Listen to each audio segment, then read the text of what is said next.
안녕하십니까. 10월 17일 목요일 OBS 뉴스 오늘 시작합니다. 함께할 두 분 소개합니다. 김대현, 김성환 시사평론가 자리에 있습니다. 어서 오십시오. 네, 안녕하세요. 10.16 재보궐선거를 통한 민심의 의미부터 저희가 분석을 해보도록 하겠습니다. 한동훈, 이재명의 대리전이다 이런 평가 있었는데요. 결과는 2대2 무승부였습니다. 서로 체면치레 한 셈이다 이런 평가들 나오고 있는데 먼저 국민의힘의 상황부터 살펴보도록 하겠습니다. 인천 강화군수부터 살펴보시죠.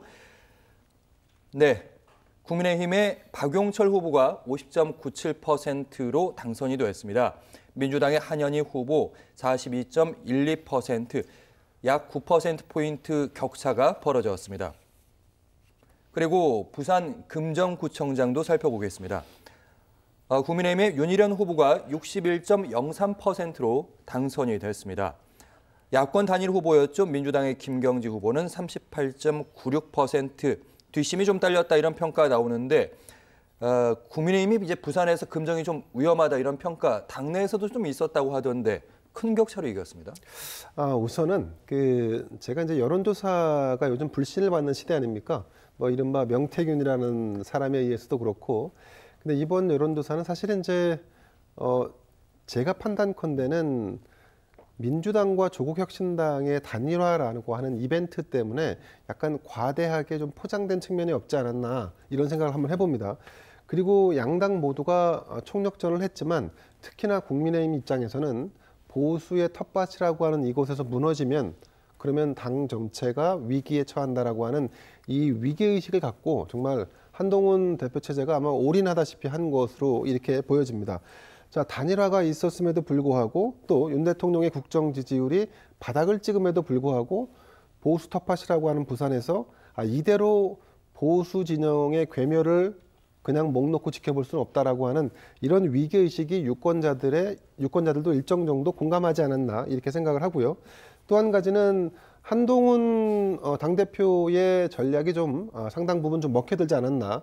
현 정부의 국정기조를 변화시키겠다라고 하는 징표로 김건희 여사의 대외 활동을 자제하라고 하든지 아니면 이 지금 용산의 조직 라인을 좀 인적으로 좀 혁신하자 뭐 이런 주장도 했었고요.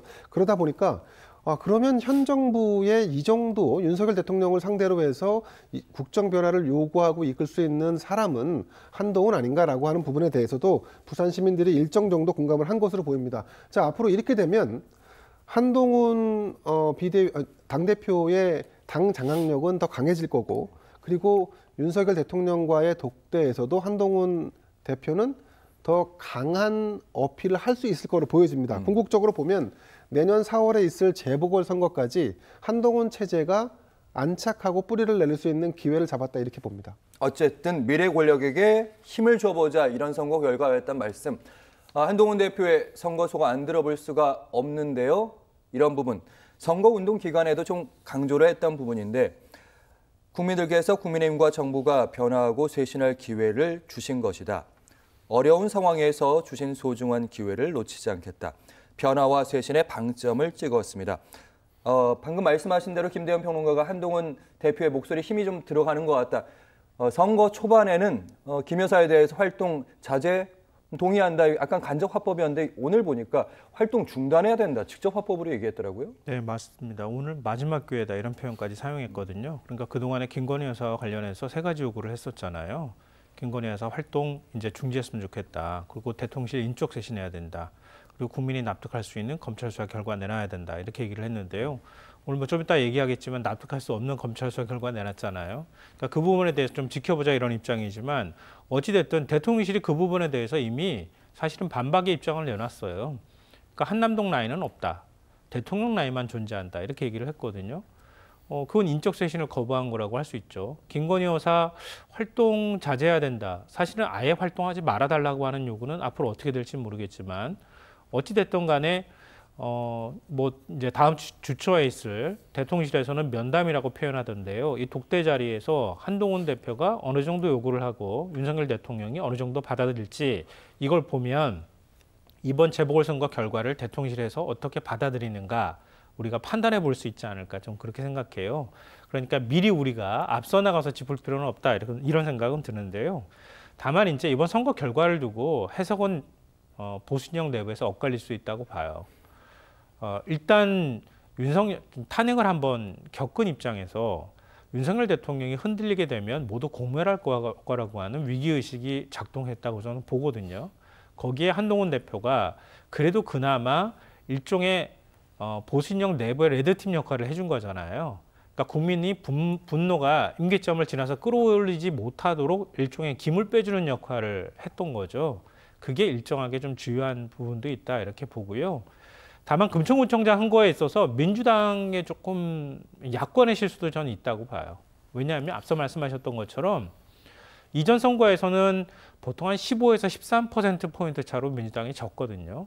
근데 이번에 22%포인트 차가 났어요. 이 얘기는 뭐냐면 야권 단일화가 이루어졌는데 단일화 효과가 없었다. 이렇게 볼 수 있어요. 달리 말하면 이재명 대표에게는 숙제가 될 수 있겠지만 영남, 특히 부산의 정서는 이재명 대표한테 그렇게 호의적이지 못하다.